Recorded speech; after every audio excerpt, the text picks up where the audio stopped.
Does your leg press look like this? You think this is proper form? Guys, if your leg press looks like any of these, then you are making serious mistakes that are killing your quad gains. Welcome to the American Iron Training Gym. Whether you have a home gym this extensive, just some dumbbells in your living room, or you're hitting a commercial gym, I have the no BS fitness information you need to reach your goals. I'm Keith Daniels, certified personal trainer, 20 years experience, lifetime natural lifter. This is American Iron Training. Hi everybody, welcome to the channel. If you're new here, go ahead and click that subscribe button down the corner. And if you're returning, welcome back, guys. Today, we're talking about the leg press and using it for better quad growth. We're gonna break it down into 3 parts. We're gonna go over machine setup, form execution, and finally tips to really crush your quads. The first thing we're gonna go over is how to set the machine up. Now, the first thing we wanna do is adjust the back pad. Now, for pretty much every single machine, you're just gonna wanna set it at the lowest setting. So go all the way up and then just go all the way down. Whatever the lowest setting on the machine is, that's generally gonna be the best for full range of motion. Next thing we're gonna talk about is mistakes in foot placement and how to do it properly. Mistake number 1 is feet way too close together. Now, with my feet this close together, as I descend, I can feel that my femurs run into my pelvis. I have a pinched or blocked sensation right here in the front of my pelvis, and the only way I could go down lower would be to allow my lower back to round under. So we end up with an extremely short range of motion, really limiting the quads. Mistake number 2 is feet way too wide. Now, if your feet are super wide on the platform, even though you can go deep and get a very deep range of motion, we've now shifted a lot of the emphasis to our inner thighs and our glutes, and we've taken it away from the quads. Mistake number 3 is feet way too high on the platform. Now, again, the higher I put my feet up on this platform, then the less knee flexion I'm going to get. So here's the ideal foot positioning to target the quads. Start with your feet at about shoulder width apart. From here, move your heels down to the bottom of the platform. Then turn your toes out about 15 degrees. This will allow your femurs to clear your pelvis so that way your lower back doesn't round in the bottom of the movement. Now, you can play around with your foot positioning from here, moving your feet slightly wider or slightly narrower and see what feels good for your lower back. But ultimately, what we want to do is keep our feet as close together as we possibly can without rounding our lower back and keep them as low on the platform as possible. That is going to give us maximum knee flexion and maximum quad growth. Now, one trick that you can use if you're utilizing weightlifting shoes like I am. Now, if I have my feet just at the bottom of this platform and I perform a rep, you can see how deep I get. Now, what I'm going to do is move my feet down so my heels are just about an inch or an inch and a half off the bottom of that platform. Now, this is only applicable if you are using weightlifting shoes that have a completely solid sole. If you're using regular shoes or tennis shoes, do not try it like this. But if you do have solid soled weightlifting shoes, you can move your feet down a little bit, and this will give you just a little bit of extra knee flexion in that bottom position.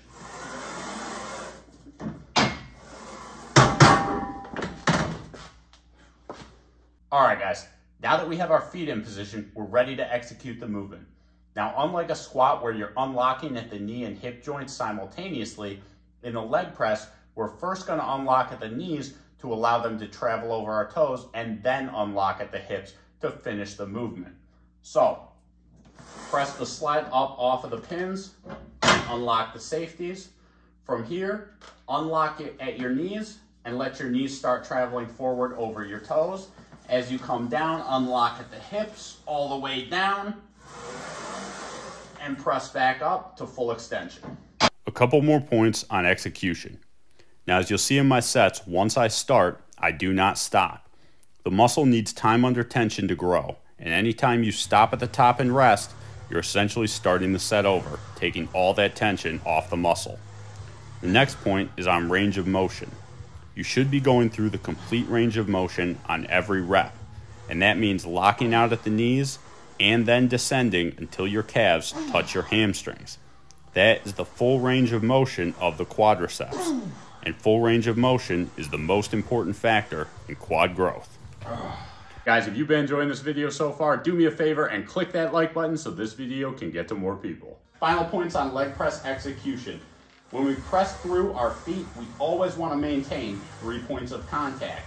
That is, my big toe, my little toe, and my heel are always in contact. So at no point am I going to come up on my toes and my heels come up, or I come up on my heels and my toes come up. My feet are always fully solid on the platform. Now, even if my heels are slightly lower with the weightlifting shoes, I'm still pressing through all 3 points of contact and maintaining a flat foot on every rep. The last thing I want to touch on is rep range, guys. This is a muscle building exercise. Do not load up the leg press and start maxing out or doing low reps. Personally, I never do a set on leg press that is less than 8 reps. Anything 8 reps or more is going to be great for building muscle. All right, guys, tips to crush your quads. Now, we know that our quads are heavily dependent on our knee flexion, or our ability to bring our knee forward of our toes. So the first thing that we need to do is get the mobility to get there. So we're gonna start with the wall test. Now, I'm gonna use this pole, but you can just use any wall in your house. So take your hand just like an L and lay it flat on the ground. You're gonna put your big toe up against your thumb. From here, drive your knee straight forward to the wall. Now, if you can't get there, or your heel pops up during the movement, that indicates there's an ankle mobility problem.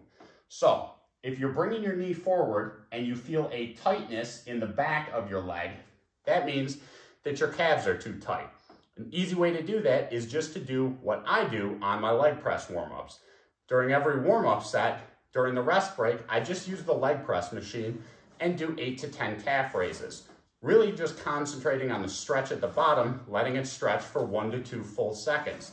Not using this to try and build my calves, just to stretch them, so that way I'm not limited in my depth.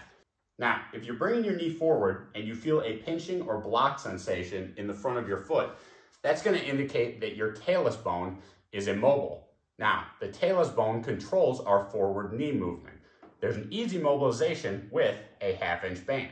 So just take a 1/2 inch band like this. In this case, I'm wrapping it around a pole, wrap it around the leg of your squat rack or whatever you have available. To find the talus bone, we just run our finger down our shin into the front of our ankle. And you'll feel an indentation right here. So we're going to take the band and step into it, and we're going to put that band right in that indentation. Then pull out on the band until there's tension on it. Then we're just going to perform the same thing we did in the wall test. We're going to drive our knee forward as far as we can, hold it for a second, then come back. Drive the knee forward as far as we can, hold it for a second, then come back. Perform about 10 to 15 reps, then move your foot up another inch or 2 and do the same thing. Drive your knee forward as far as you can, and then come back. Just keep performing 10 to 15 reps, inching your foot further forward until your talus bone loosens up and you can perform the wall test correctly. Now, even if you have the ankle mobility to perform the wall test correctly, if you're a very tall lifter like myself and you have long femurs, it may still be difficult to get enough forward knee travel to really build your quads. And that's where something like a weightlifting shoe can really come in handy. These have an elevated heel, and by elevating the heel, it instantaneously allows your knee to travel forward over your toes more easily.